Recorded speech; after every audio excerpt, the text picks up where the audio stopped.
Hello, my name is Dr. Victoria Diori, and today I'm going to talk to you about teaching leadership through numismatics, the coins and medals of Nero and Benito Mussolini.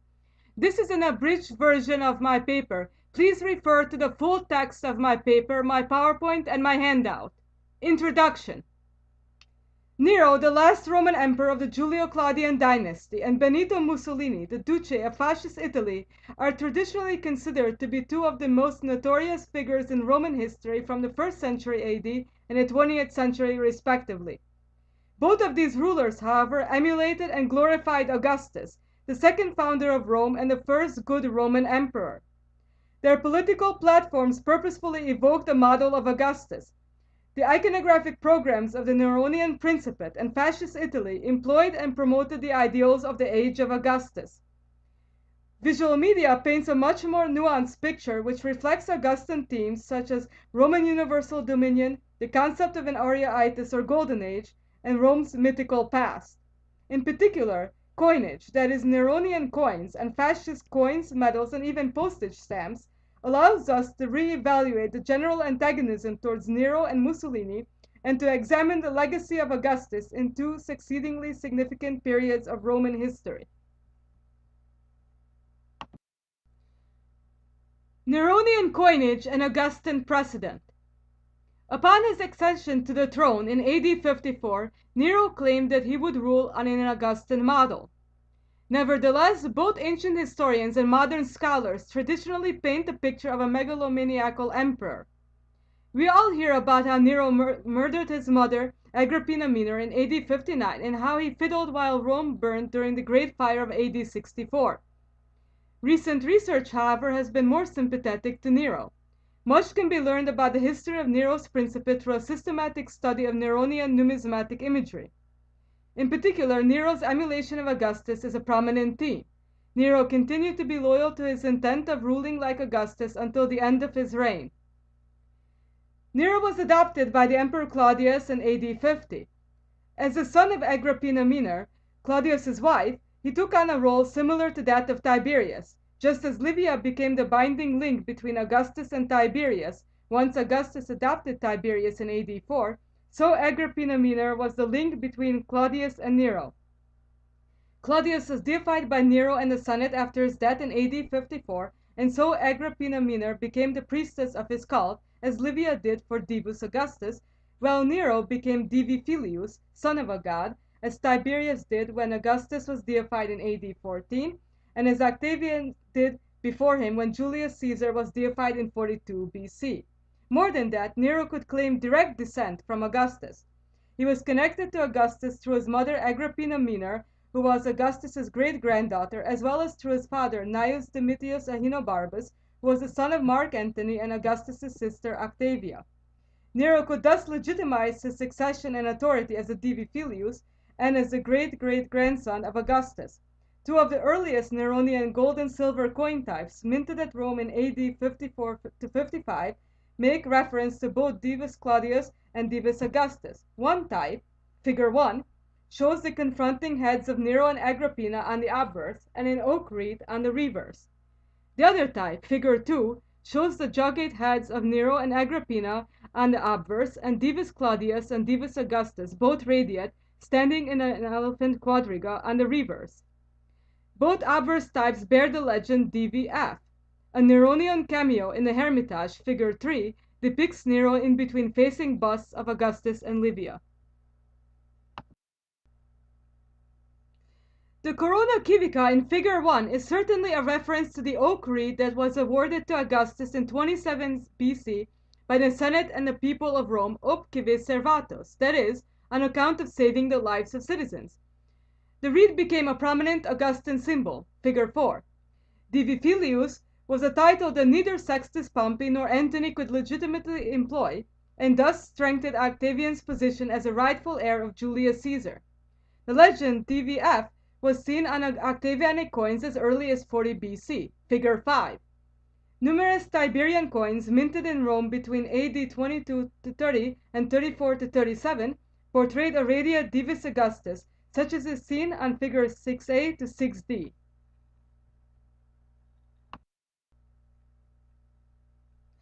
The radiate portrait of Divus Augustus found on these coins is also essential to our investigation of Nero's own coin portraits showing a radiate crown. As Augustus before him and other late Republican pro-magistrates and generals, Nero styled himself in a Hellenistic monarchic tradition with divine attributes and in a myriad of roles, as a military leader, world conqueror, founder, and triumphator. Divine attributes were common features of Hellenistic monarchic imagery, as demonstrated by Hellenistic monarchic obverse portraiture, as can be seen, for instance, on a coin type of Alexander the Great, figure 7. The Roman use of divine assimilation was in keeping with this Hellenistic tradition. For instance, on the Octavianic Caesar DVF and M. Caesar gold and silver coin series minted at Rome, circa 32 to 27 BC, Octavian is seen in the guise of various deities, such as Neptune, figure 8. A Neronian relief in the Sebastione at Aphrodisias, figure 9, shows Nero dressed in military garb, crowned with a laurel wreath by his mother. A Neronian cameo, now in Cologne, figure 10, shows Nero enthroned in the guise of Jupiter, also crowned with a laurel wreath by his mother. These images are reminiscent of Hellenistic and late Republican compositions of Nike or another personification crowning a triumphator or leading figure, such as on a coin of Seleucus II, figure 11. They are also evocative of the Gemma Augustea, figure 12, which shows Augustus enthroned in the guise of Jupiter, and the Grand Camée de France, figure 13, which shows Tiberius in the guise of Jupiter and a radiate Divus Augustus. Nero prominently associated himself with Sol Helios, for instance in AD 66 on the Golden Day, when the Armenian king Tiridates received his crown from Nero, an awning stretched above the theater of Pompey which depicted Nero riding in a chariot with golden stars above him. In AD 67, Nero dedicated his victory crowns from Greece around the base of the obelisk of the sun in the Circus Maximus. However, as early as AD 56-57 to 59-60, tetradrams from Alexandria depict a radiate Nero, figure 14. This provincial reverse type depicts a radiate Nero enthroned, holding a scepter as well as a scroll, with the legend Providence of the New Augustus. This is the first time a living Roman personage was seen wearing a radiate crown, a symbol, as we have seen, observed is reserved for Sol Helios, Hellenistic monarchs, and deified Roman emperors. It should be noted that here again Nero also appears Jupiter-like, echoing Phidias's Olympian Zeus. See figures 15a to b. An Octavianic coin type, figure 16a, from Ephesus, dated to 28 BC, depicts Octavian seated, holding out a scroll with the legend, "He, Octavian, gave back the statutes and laws to the Roman people." This type may suggest that these Neronian tetradrams also celebrated a decree Nero issued which benefited the Egyptian populace. A later Alexandrian tetradram, figure 17a, shows a radiate Nero on the obverse and a radiate Divus Augustus on the reverse. A reverse type from Rome, figure 17b, depicts a radiate and togate Nero and either Poppaea or Messalina with the legend Augustus Augusta. It is very possible that these two figures could also be the deified Augustus and Livia. Thus, Nero's solar imagery, which I will further discuss a little later on, can be related to both Sol Helios and Divus Augustus.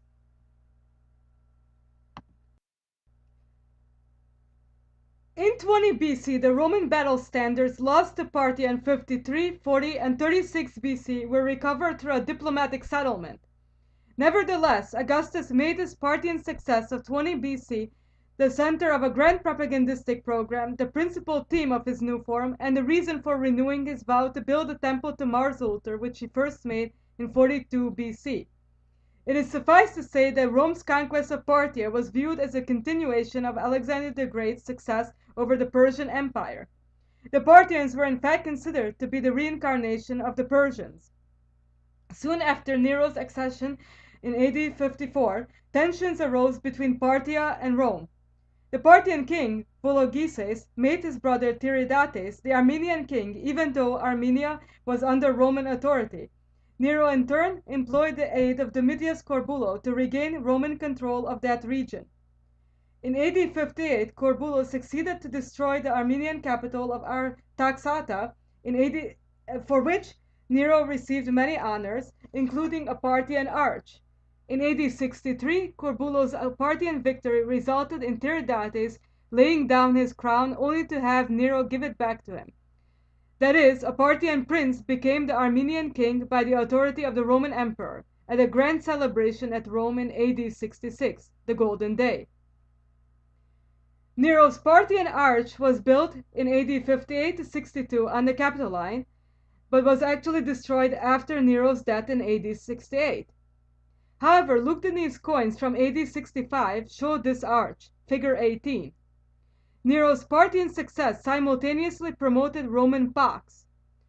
Other contemporaneous coins from Lugdunum depict the Augustan Arapacis, figure 19, and commemorate Nero's closure of the Temple of Janus, figure 20, a feat Augustus accomplished 3 times.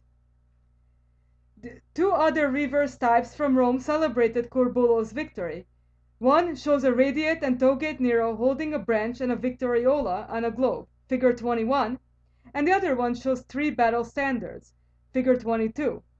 As is well known, a temple of Mars Ultor was decreed on Augustus's orders, and a triumphal arch was awarded to Augustus in 20 BC.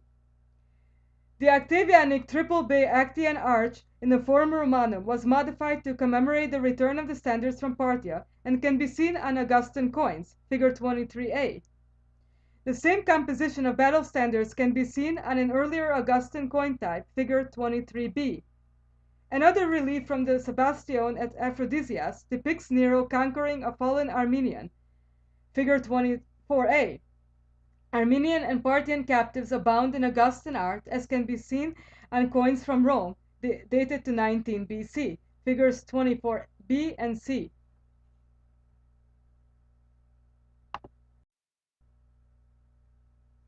AD 64 heralded an Ariaitis, or Golden Age.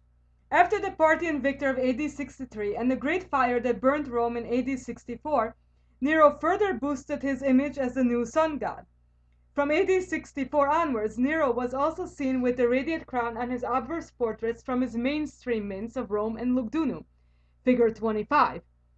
It was also after the fire that Nero built over much of Rome in order to construct his ever-famous Domus Aurea, figure 26. Inside the vestibule of this golden house, a colossal statue of Nero in the guise of Sol was to be erected, figure 27a, but it was not finished in Nero's lifetime. However, it was later completed under Vespasian, but modified with features of a sun god rather than Nero, and was set up outside the Colosseum, figure 27b. The image of Nero holding a globe would have certainly had the connotations of a cosmocrator, one of the many roles of Hellenistic monarchs and late Republican leading figures. See figures 27c to d, and also figure 8.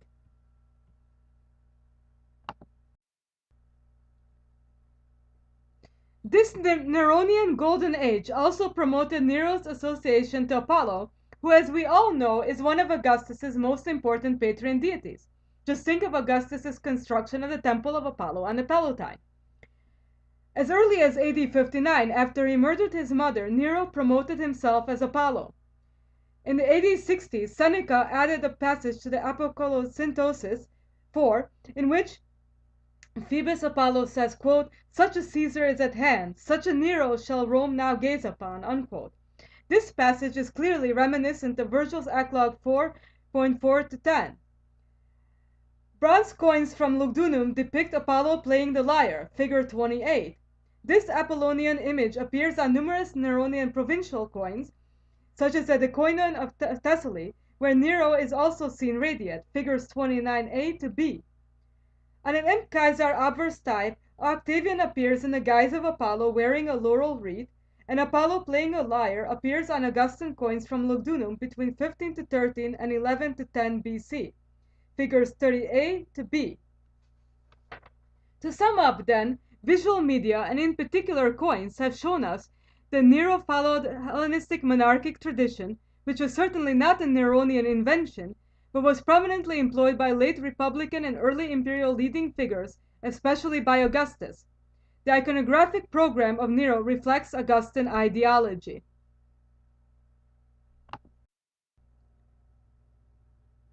Benito Mussolini, an Augustan president. Benito Mussolini, Il Duce from 1922 to 1943 in Italy, is considered to be one of the most ruthless tyrants of the 20th century, particularly because of his close association with Hitler.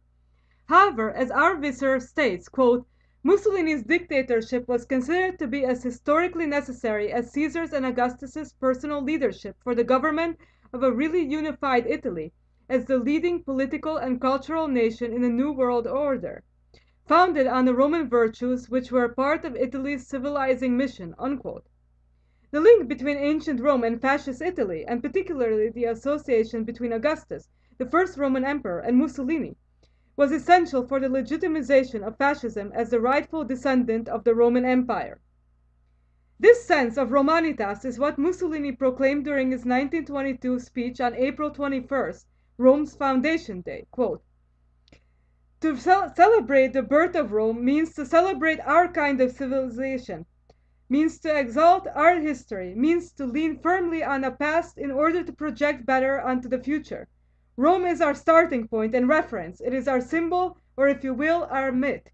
Much of what was immortal, the immortal spirit of Rome, is reborn in fascism. The lictor is Roman. Our organization of combat is Roman. Our pride and our courage are Roman. Civis Romanus sum, unquote. Such speeches and writings were extremely powerful, but what was even more omnipresent was visual media. As L. Malvano writes, quote, the Italians made contact with Romanity essentially by the means of a visual approach, by means of a rich emission of images, emblems, and signs, taken from the culture of Rome. The repetition and frequency of the symbol image allowed that, outside the cultural reading, the fasci, the eagles, columns, and triumph arches acted on the public with an immediate and primary perceptive relationship, similar to the one of the advertising slogan, unquote. The very origin of the word fascism comes from fasces, a Roman symbol of authority. Fasces, a bundle of rods projecting from an axe blade, represented a Roman magistrate's authority. Already by the middle of the 1920s, Mussolini decided what would be depicted on the 1 and 2 lire coins.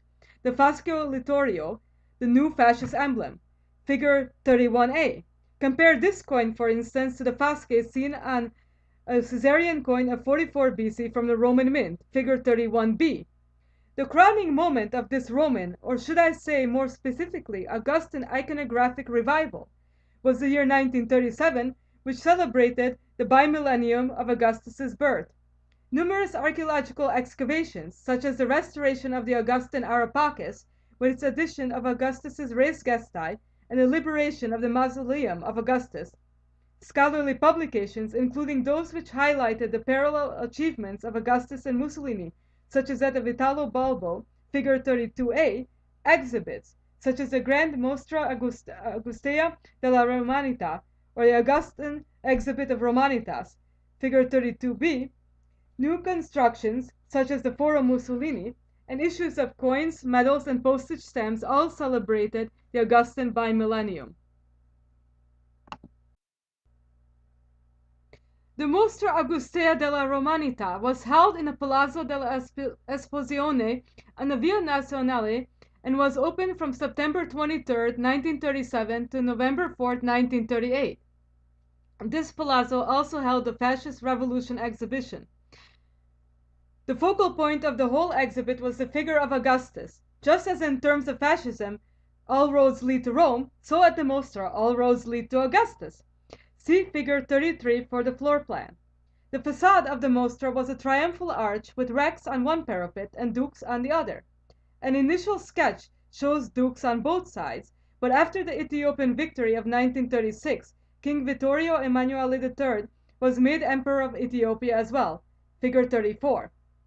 As will be discussed later, this Ethiopian conquest was compared to Octavian's Actian victory of 31 BC, and the war against Libya in 1911 was compared to the Punic Wars and the destruction of Carthage in 146 BC.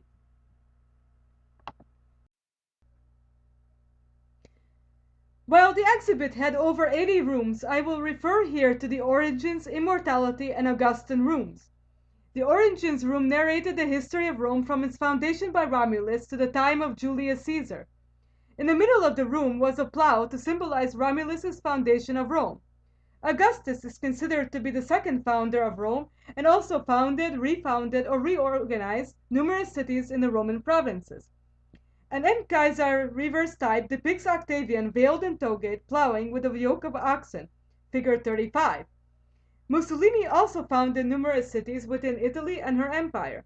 Figure 36 shows Mussolini driving a tractor as plows furrow the new city, Aprilia, in 1936. A bronze statue of Julius Caesar dominated Caesar's room. Mussolini also associated himself with Caesar. His march on to Rome in October of 1922 was often compared to Caesar's crossing of the Rubicon in 49 BC, figures 37a and b. The Immortality room was dominated by a statue of Victory with the inscription, quote, "The reappearance of the empire on the fateful hills of Rome," unquote, which was flanked by busts of Vittorio Emanuele III and Mussolini, figure 38.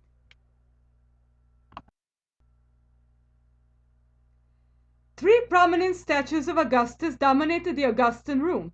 During the inauguration of the Mostra, Mussolini stood in direct correlation to Augustus, figures 39a to b. The central statue was that of the Genius of Augustus, figure 40a. To its right was the ever-famous Prima Porta Augustus, figure 40b.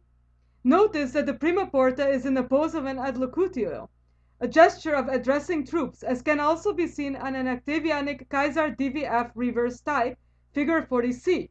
This gesture became the fascist salute, figure 40d.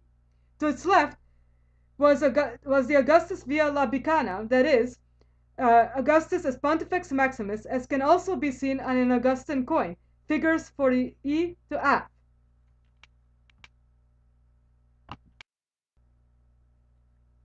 Mussolini also added to the urban image of Rome. Just as Suetonius famously said that Augustus found Rome a city of bricks and left it a city of marble, Mussolini also restored and added numerous sites in the city. For instance, the Via dei Fori Imperiali, built between 1924 and 1932, ran in a straight line from the Piazza Venezia, the core of fascist Italy, through the various fora to the Colosseum, all that is the core of ancient Rome, figure 41. After the Italian triumph over Ethiopia in 1936, Mussolini had an obelisk taken from Axum put up in the Porta Capena at the start of the Via Imperiale, figure 42a. This obelisk was linked to the obelisk Octavian brought back after Actium and set up in the Circus Maximus, figure 42b, thus connecting Mussolini's African victory to Octavian's African or Egyptian conquest. Mussolini even built his own version of an imperial forum, the Foro Mussolini, also known as the Foro Italico, figure 43. It is a huge sports complex built between 1928 and 1938 and was meant to host the 1944 Olympics. It did in fact host the 1960 Olympics. Mussolini laid the cornerstone of his forum and proclaimed on February 5, 1928, quote, "From a historical political perspective, this monument, in harkening back to the Roman imperial tradition, wishes to immortalize the memory of the new fascist civilization for centuries, tying it to the name of its leader," unquote. The complex certainly has many prominent features, but the most notable are Mussolini's obelisk, the Stadio dei Marmi, and the mosaics on the Palazzo del Foro Italico.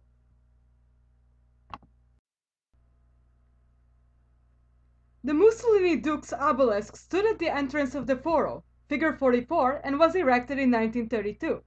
At the base of the obelisk, a Latin text written by Mussolini eulogizing his own accomplishments, along with some gold coins, was unearthed. The text was accompanied by a medal depicting Mussolini wearing a lionskin headdress on the obverse, and a new obelisk with the legend Foro Mussolini on the reverse, figure 46b. The Stadio dei Marmi was a stadium full of marble statues of athletes. Two remarkable statues are figure 45, the so-called fascist new man, and a statue of Hercules wearing a lionskin headdress, figure 46a. As we can see also with the medal, and on other fascist works of art, Mussolini deeply admired Hercules, and one could even say Hercules was a type of patron deity for him. Notice, of course, that Heracles was also the patron deity of Alexander the Great, and Alexander was usually seen wearing a lion skin headdress, figure 46c. The mosaics on the Palazzo del Foro Italico most prominently display various sports, but also praise Mussolini. There is a mosaic with Mussolini's monogram and the Fascio Littorio, figure 48a, the fascist salute with the word Duce, figure 48b, and perhaps most interesting, a lion holding a globe highlighting Libya and Ethiopia, figure 48c. Mussolini's birth sign was Leo, and just as Augustus promoted his natal sign, the Capricorn, as seen on figure 48d, which incidentally shows Capricorn holding a globe, so Mussolini promoted Leonine imagery. He said, quote, "Better to live one day as a lion than 100 years as a sheep," and even had a pet lion appropriately named Italia, figure 48e.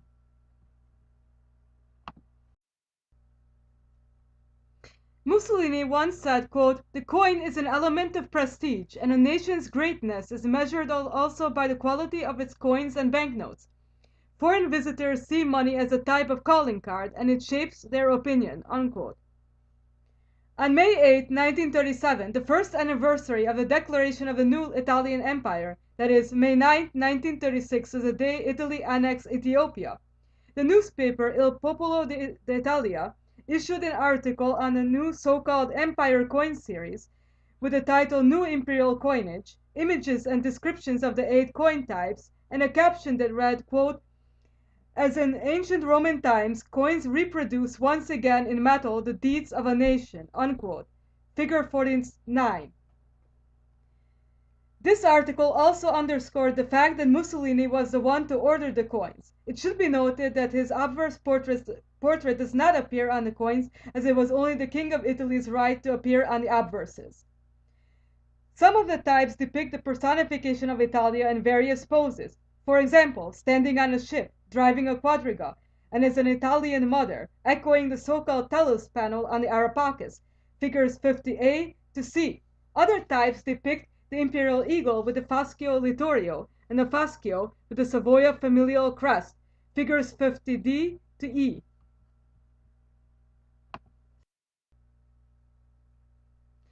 Medals with Augustan themes abounded during the fascist era.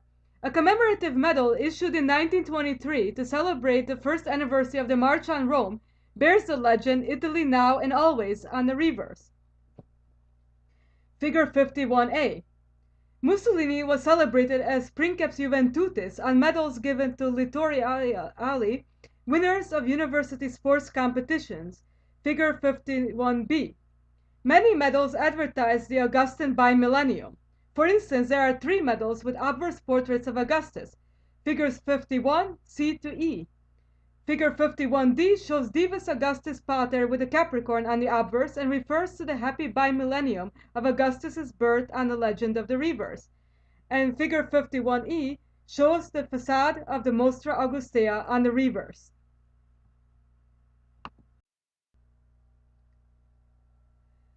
There are probably too many postage stamps from the fascist era to count. The vast majority displays Augustan ideology. A stamp dated to 1932 shows an equestrian statue of Mussolini, figure 52, A. The legend reads, "If I advance, follow me." This pose certainly echoes the figure of Octavian on horseback as seen, for instance, on figure 52b.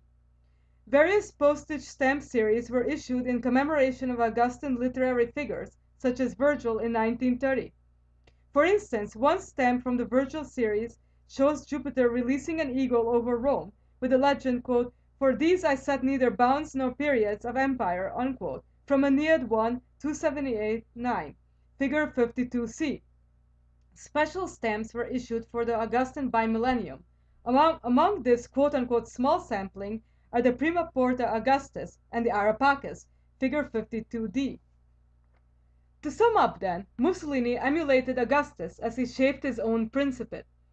3 main themes were followed and fully advertised: Roman universal dominion, and Ariaites and Rome's mythical past. Conclusions. The legacy of Augustus prevails throughout the history of Rome.